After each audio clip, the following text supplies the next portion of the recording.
Do you have a smoke? I know you don't know me or owe me a thing, but it's cold out here and I could use some burning. Sorry, I missed your reply. My mind's off, waiting for hers in a text. Another rippled reflex from the section of my life that was us.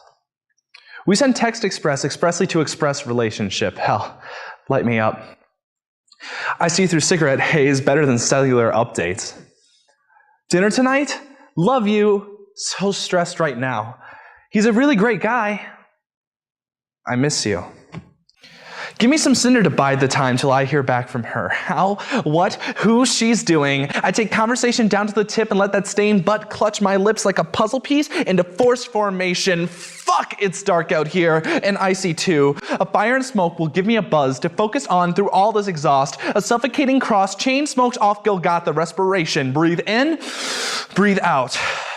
Filling my lungs with tar where her breasts used to be, but I'll choke before I exhale because there's a bug inside of me, flitting and whizzing inside of my chest, and no matter how much fogger I huff and puff, I can't keep that insect mouth from swarming my mind. Infectious memories of summer bonfire finales and Italian dinner nights when I knew that fire kindled fire, when cigarettes were bad for my heart, when shivers were scattered by interlocked fingers, when text messages didn't bruise up my fingers, when I never had to search through the ashes to know that she loved me, but now she's got me rummaging through soot and goodbyes, and I can't do this anymore, and fizzles. So please let me bum one. Let me take your poison into my lungs because it's the only thing keeping me from coming undone. And Christ, but I'm freezing. Give me some heat that will give me relieving. Some quick constriction, sick addiction, nicotine toxic, fixed prescription, cancer stick to keep me alive. Thanks.